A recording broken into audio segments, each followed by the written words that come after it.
El propósito principal del libro de Josué es describir la entrada de Israel a la tierra prometida, la conquista del país y su reparto entre las tribus.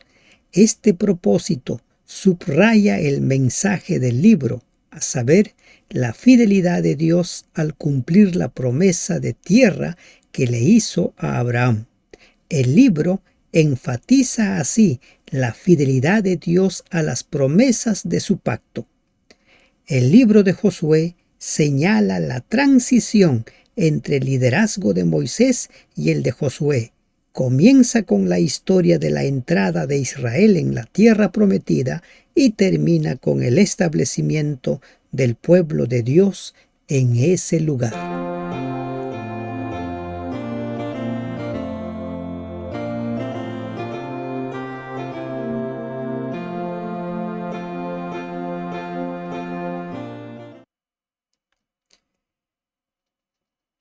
Lecciones de Josué acerca de la fe.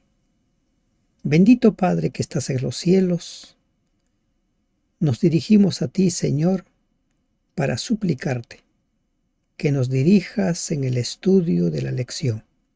Estamos iniciando por tu gracia el estudio de una nueva lección basado en el libro de Josué. Danos sabiduría, danos entendimiento para comprender tu palabra, tu mensaje. Que no sea nuestro mensaje, sino tu mensaje. A ti nos encomendamos. En el nombre de Jesús te lo pedimos. Amén. Buen día, hermanos y hermanas de esperanza. Estamos iniciando el estudio de una nueva serie de lecciones. Lecciones de Josué acerca de la fe. 13 lecciones basados en el libro de Josué, el sucesor de Moisés, aquel que fue ayudante a lo largo del ministerio de Moisés. Tras la muerte de él, se convirtió en el nuevo líder. La lección de esta semana tiene por título La fórmula del éxito. Esta es la lección con la cual estamos iniciando esta serie de estudios. Durante estos días vamos a memorizar Josué 1:7. Aquí les presento según la Nueva Traducción Viviente. Sé fuerte y muy valiente. Ten cuidado de obedecer todas las instrucciones que Moisés te dio. No te desvíes de ellas, ni a la derecha ni a la izquierda. Entonces te irá bien en todo lo que hagas. ¿Cuál es la fórmula del éxito para cada persona? ¿Cuál fue la fórmula del éxito para Josué?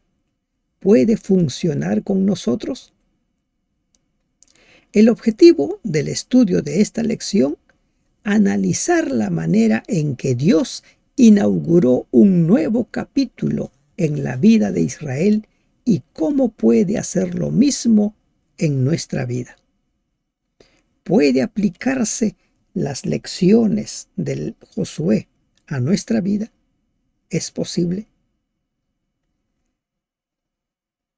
¿Qué vamos a estudiar en este primer capítulo, en esta primera lección, que está basado en el primer capítulo del libro de Josué?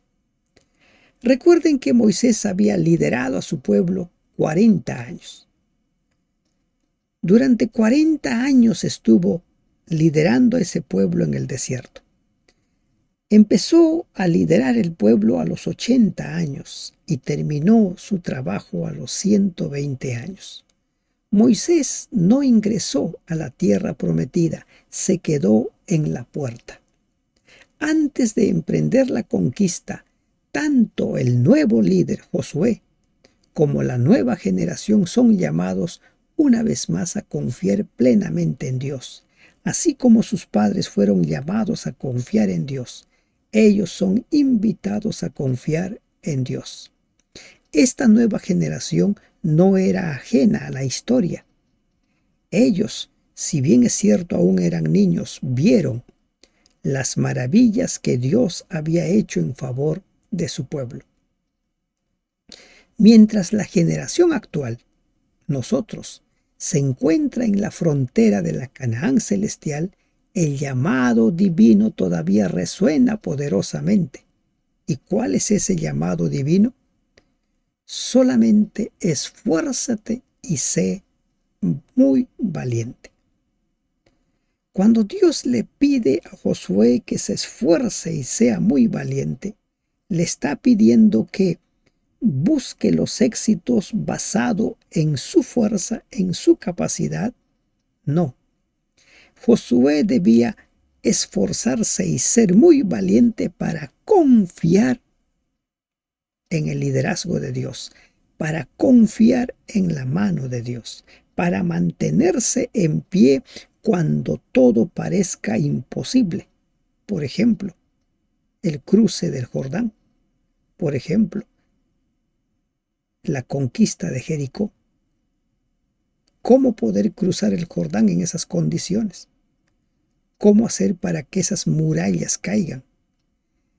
Dios le pide a Josué que se esfuerce y sea muy valiente, no para confiar en sus esfuerzos para lograr la victoria, sino para mantenerse en pie y creer por fe en la palabra de Dios. Trate usted de ponerse por un momento en el lugar de Josué. Allí está Jericó, sus murallas, murallas infranqueables. ¿Cómo haría usted para derribar esas murallas?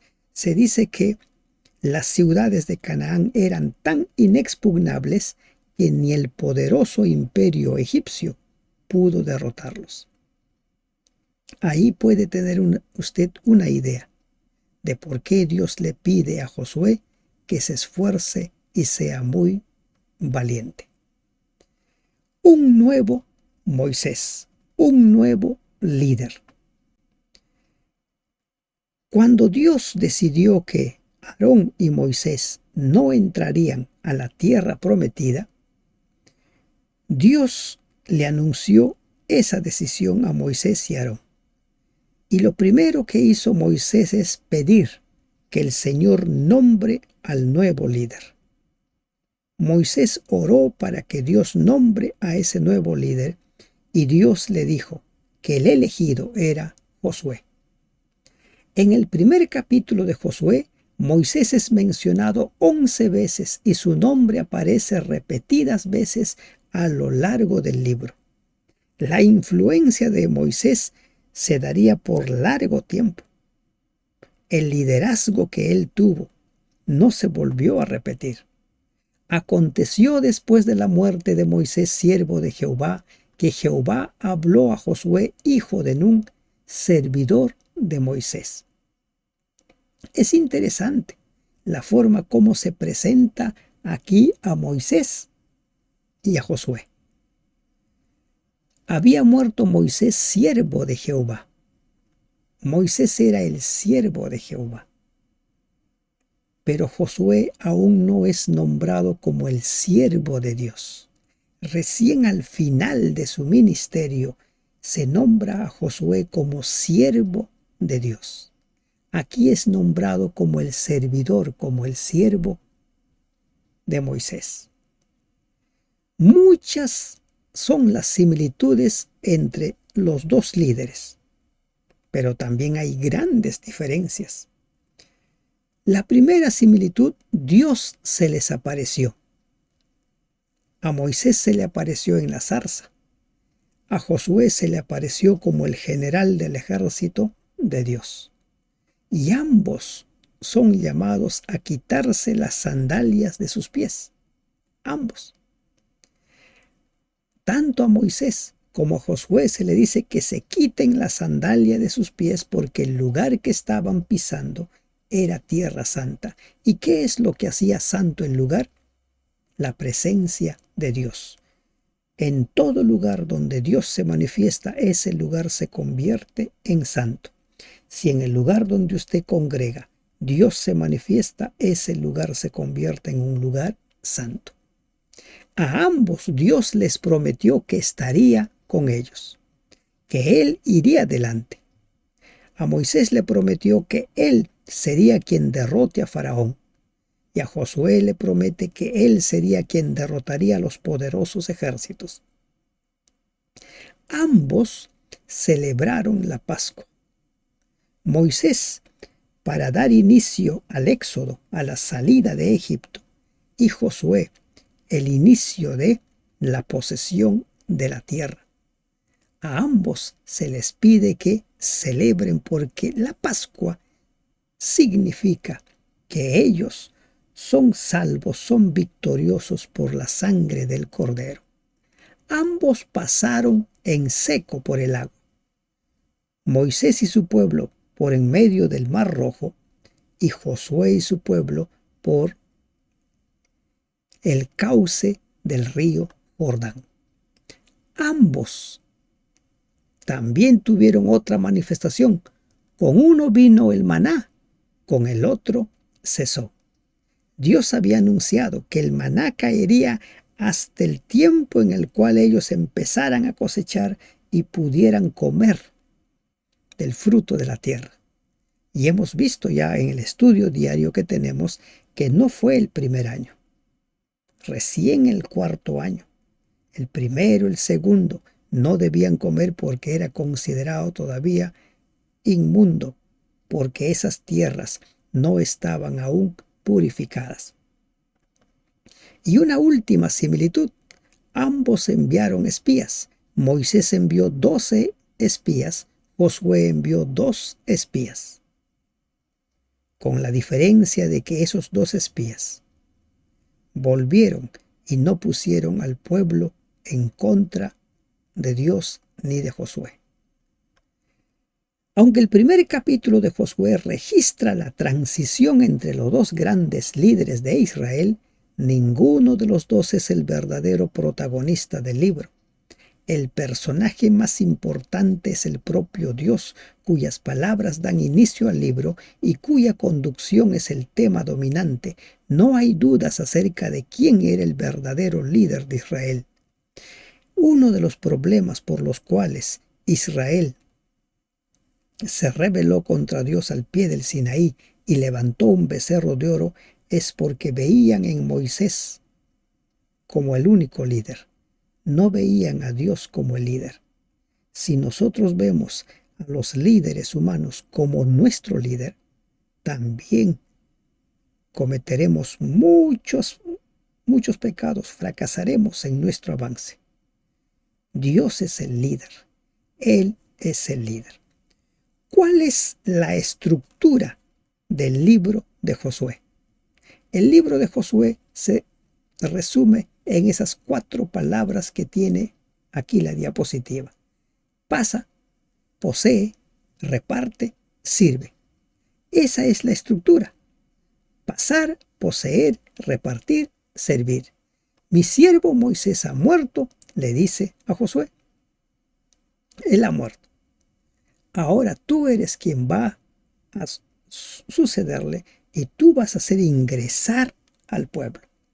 El libro de Josué presenta el cumplimiento de las promesas que Dios hizo a Israel cuando los sacó de Egipto, es decir, entregarles Canaán. Tanto el preámbulo del capítulo 1 como el libro mismo se dividen en 4 grandes secciones. Pasar a Canaán. Josué 1, 1 al 9. Josué 1, versículo 1 al 5 al 2. Poseer Canaán. Miren, tanto en la introducción del capítulo 1 como a lo largo del libro, ellos iban a poseer Canaán y empezaron derrotando Jericó. Repartir la tierra. Y la cuarta misión de Josué era servir mediante la obediencia a la ley. Recuerden que Dios les dio su ley cuando venían a Canaán. No les da su ley cuando están en Canaán. Dios les instruye que esas leyes asegurarían no su ingreso a la tierra prometida, sino su permanencia. A ellos no se les condicionó la obediencia para ingresar, sino que esas leyes debían ser guardadas para permanecer en esa tierra. Ellos ingresan por gracia a la tierra prometida, porque Dios es quien derrota a los poderosos ejércitos amorreos, cananeos, a todos los pueblos que moraban allí. Pero el permanecer en esa tierra dependería de su fidelidad, dependería de su obediencia a la ley de Dios. 4 cosas que tenía que suceder: pasar, poseer, repartir y servir. Ahora, en Josué capítulo 1, versículos 2 y 3, el Señor le dice a Josué y al pueblo que les está dando la tierra. Por otra parte, dice que ya les ha sido dada. ¿Cómo entendemos nosotros esto? Miren lo que dice en el 3. Yo os he entregado, como lo había dicho a Moisés, todo lugar que pisare la planta de vuestro pie.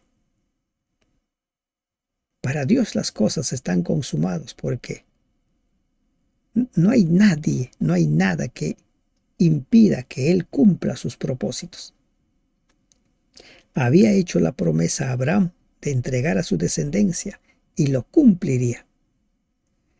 En Josué 1:3, Dios expresa en presente profético, habla de Canaán como si ya estuviese entregado. Esto significa que Dios les daba la plena seguridad del éxito de la conquista. Y así es el mensaje de Dios. Siempre lo da por hecho. Lo mismo sucede con la Nueva Jerusalén. La palabra de Dios lo da por hecho. Vi descender. Él vio descender. Él vio que el mal ya no existiría más y se va a cumplir. Luego les recuerda los límites que alcanzarán la conquista. Por el este, por el oeste, por el norte, por el sur, los límites bien establecidos. Y en estos los límites, recuerden que en la vida de cada persona debe existir límites bien claros y bien establecidos. Después se dirige a Josué y le asegura que si se esfuerza y es valiente, nadie le podrá hacer frente. Dice en el versículo 5 y 6, nadie te podrá hacer frente en todos los días de tu vida. Como estuve con Moisés, estaré contigo. No te dejaré ni te desampararé.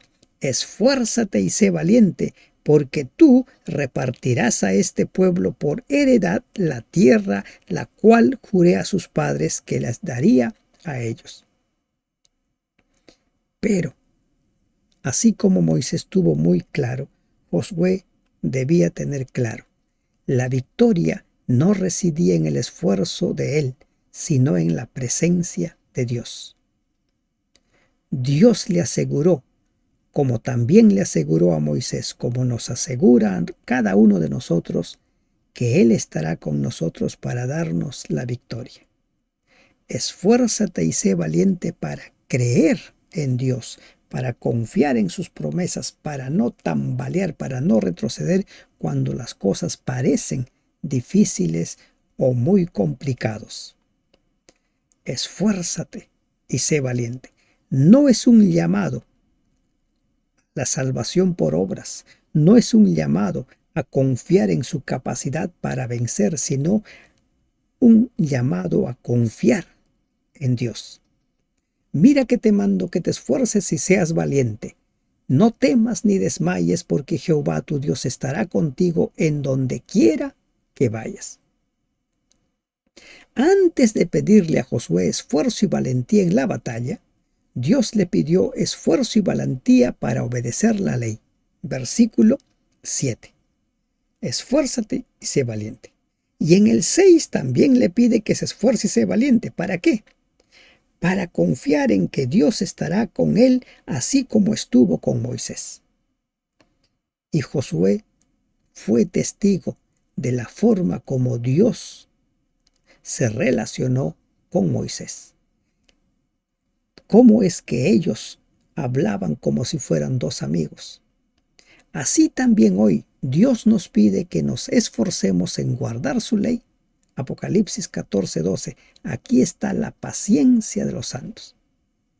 Esto requiere de mucha valentía por parte nuestra. ¿En qué sentido? En el hecho de decidir cuando todos deciden en contra. No es fácil navegar en contra de la corriente. Por su parte, Dios promete que estará con cada uno de nosotros a donde quiera que vayamos, como le dijo a Josué, ayudándonos a pelear la batalla en la que estamos inmersos. Recuerden que nuestra lucha no es contra carne y sangre. Hay una lucha. Efesios 6 lo describe muy bien, que nosotros estamos en medio del gran conflicto. Peleamos contra las potestades. Para ello, el Señor nos ha provisto ¿de qué? De toda la armadura que nosotros necesitamos. La clave del éxito es confiar en Dios, estar seguros que no estamos solos. La clave del éxito es esperar en Dios cuando todos retroceden. Necesitamos relacionarnos con Él cada día. Y miren lo que dice el versículo 8. Nunca se apartará de tu boca este libro de la ley, sino que de día y de noche meditarás en él, para que guardes y hagas conforme a todo lo que en él está escrito, porque entonces harás prosperar tu camino y todo te saldrá bien. ¿Dónde está la clave del éxito? En buscar a Dios día a día. El éxito desde el punto de vista de Dios no coincide con el éxito desde el punto de vista del ser humano. El efímero éxito de este mundo puede conseguirse quebrantando las leyes divinas y humanas, pero no así el éxito verdadero y eterno. El éxito que nosotros buscamos es lograr estar en la tierra prometida. Por eso el Señor Jesús en Mateo 24 dice: el que persevere hasta el fin, ese será salvo. Y para perseverar hasta el fin necesitamos esforzarnos y ser valientes, esperar en Él, confiar en que Él nos proveerá de todo lo necesario para vencer. Tendremos éxito si seguimos los principios y valores expresados en la ley de Dios, pero esto no es salvación por obras. Recuerden, ¿cuál es el ejemplo? Israel ingresó a la tierra prometida por gracia. Dios peleó las batallas. Debía guardar la ley para permanecer en la gracia, para permanecer en la tierra prometida. La ley y la fe no son excluyentes. Dice Romanos 3:31 que la fe confirma a la ley. Luego, por la fe invalidamos a la ley, no. Cuando hablamos de ley, hablamos de la forma en que debemos vivir, no de la forma en que nos salvamos. La ley tiene que ver con el proceso de la santificación, el estilo de vida, y el estilo de vida del pueblo de Dios es eso, es un principio, es una forma de vida. Nuestra relación con Dios se manifiesta en nuestra obediencia a su voluntad. Insisto, Dios no le dio a este pueblo la tierra prometida por haber obedecido. Ellos ingresaron a la tierra prometida por gracia, y para permanecer en su gracia debían guardar sus leyes, debían ser valientes, debían esforzarse. ¿Qué hemos aprendido en esta lección? Hemos aprendido que Josué es un tipo de Moisés. Él continuó la obra de Moisés. Josué tenía una misión. Debía pasar, debía poseer, debía repartir y debía servir. Él debía entregar a cada tribu la herencia que Dios les estaba dando. Pero para lograrlo, él debía ser valiente, debía esforzarse, debía confiar plenamente en Dios. ¿Y cuál es el éxito de la misión? Meditar día a día en su palabra. Nunca se apartará de tu boca este libro de la ley, sino que de día y de noche meditarás en él, para que guardes y hagas conforme a lo que está escrito, y entonces te irá bien y tendrás éxito. La clave del éxito es permanecer en Dios y guardar su palabra. Que Dios te bendiga. Amén.